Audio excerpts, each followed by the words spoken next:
Wong biyen aku percaya. Iya. Wong biyen ki rasa dadak ditaker kaya ngono. Ning wis ketok kok. Arep wis sepuh ning otot-otote isih kuat. Mergo wong biyen ki gampang tapa brata. Kok gampang tapa brata? Tegese gampang mlaku, gampang prihatin. Mbah Marga Utama kuwi dodol sate munggah sami galo. Heeh. Saiki rasa dadak dodol rasa mikul wis to. Wis semene iki wis to. Penabuh iki kon munggah sami galo, ora memeng. Sengara gelem ya. Sengara gelem saiki soalé wong ki do dimanjakan dengan teknologi. Kayane Wong biyen ki saisih macul, sedina dek tanpa leren mulai isih mlaku sinambi nembang-nembang ora krasa mongko kirimane telat sedina poso sedina nyambut gawe kuwi neter karo kekuatan jiwa raga mula wong biyen wis tekan 120 isih nyapu latar omongane isih cetha ngono ya. Iya saiki wong umur 50 wis gendandapan bingung keweden le modar. Heeh. Wis Ya ning bener tenan kok ya. ah iya kok ya. Ning biyen wong biyen ki Ya ngerokok ning diimbangi olahraga. Macul ning sawah, ning Tegal, gawe apa-apa dhewe, gawe lincake negor empring. Disisiki dhewe saben dina diplathoki dhewe, dipaku dhewe, dadi lincak nggo turon dhewe. heeh. Wong saiki ora, tuku lincak ya nyegat. Le ngenyange ndase atos. Lincak rega 45 le ngenyang, nek entuk 15, ha ya sing ora entuk. Iya ya, Gong. Wah, saiki wong saiki kejem-kejem kok, Tru. Heeh.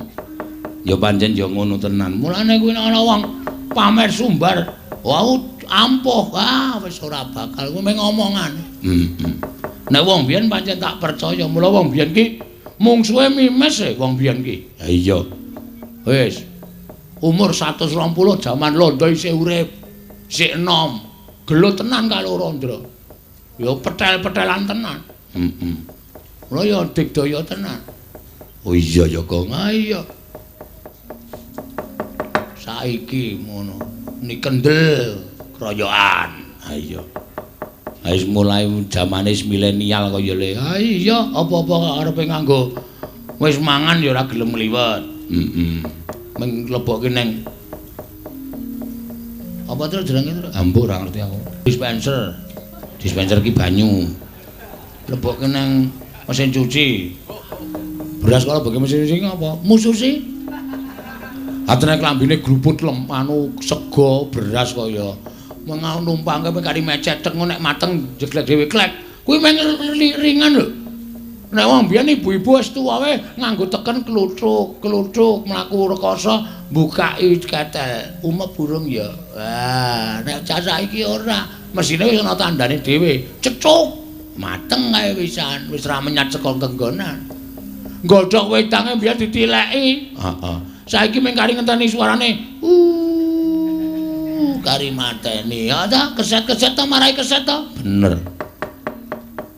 Pancen ya bener. Penabuh wae ngono. Weh. Penabuh mbiyen ki muni munggah sami galuh, aku ngalami tro bapakku dalang. Heeh. Munggah sami galuh kuwi ngepit pitunta ontel kae. Ngik iku tekan gone modar. Wis keplek-keplek isih kon nabuh, weh kuat. Iya ya. Heeh. Ana penabuh saiki do aleman. Heeh. Tekan gone numpak mobil, numpak motor. Ha iya. Tekan gone madang. Bar madang nabuh. Engko nek jam 10 wedange ra metu terus asat po ya. Ha iya wis sekarang ya jamane beda. Mulane kuwi saiki zaman penuh kemanjaan. Iya. Zamane mung memanjakan masyarakat, memanjakan menungso, ora gelem piye-piye. Bakul sate wae ngono. Lho, iki malah ngenani. Ora ngenani nyata kok. Bakul sate iki mbiyen Pak Marga Utama ki sing tangane kiwa benake sate, tangan tengen ngepeti. Monggo kowe njajal, cekelono kepet, ngepetono garing 5 menit, keju tangane.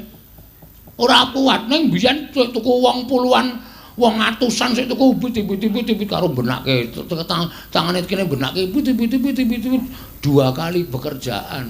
Saiki Kipas angin. Ha ta? ha iya. Kipas angin kae kabel depke nang nggon panggangan sate terus di ngari-ngeri ngono kae. Wong ngulek bumbuhe saiki beda mbiyen nggo tangan, nganggo muntu kae bumbu pirang-pirang oke banget nganggo muntu ora pegel ora kesel. Saiki blender. Beda ta? Ah iya ya. Ya pancen bener. Wong mbiyen adus nimba, saiki sanyo. Mbah ya undakane dhewe-dhewe ya. Wong mbiyen lunga ngepit, saiki pit kai mesin. Jenenge motor. Mengkari ngegas karo tenguk-tenguk, otote ora obah. Mula wong saiki kebanyakan lagi umur 50, 51, 55 wis ngendon penyakite. Ndi sing jantung, ndi sing ginjel, ndi sing kencing manis, ndi sing kencing pahit. Kencing pahit ki ra ono, Gong. Ono. Iya, ya pancen mula awakku lena dobahke. Ora ketang sedhela mlaku mrono mrene ngopo to ngopo. Nendangi tanggane upamane. Aku jenenge ora olahraga ning gawe kisruh senengane. Ya bener pancen ya bener kok. Mula saiki ya wajib kudu tetep awake dijaga ya, Tru. Iya. Kaya kanca-kanca ki sing nyambut gawe bengi awan turu nyambut gawe nek ana kesempatan iso melek sore wis tutukle turu ya mlaku-mlaku. Heeh. Ngalor ngidul ngubengi omah utawa mlayu-mlayu lari-lari kecil mergo umur 45 munggahke ora diwenangake mlayu-mlayu sing nganti dipeksa kuwi ora kena. Ning cukup jalan kaki wis memacu perkanu apa jenenge pekerjaannya jantung supaya tetap sehat. Heeh. Kaya maem sate kambing iki nek duwe penyakit darah tinggi ya aja pisan-pisan. Mergo sate kambing iki mengunggahke darah. Oh, aja pisan-pisan tenan aja nyoba. Mula aku mau ditawani tengkleng ya mboten mawon matur nuwun. Mergo aku nek mangan ki terus ndasku sing mburi ki cenut. Kuwi ora darah tinggi rek. Mergane kuwi utekmu abuh. Utek kok abuh ki lho. Mergane kekebakan getih dadi ya kuwi setengah darah tinggi.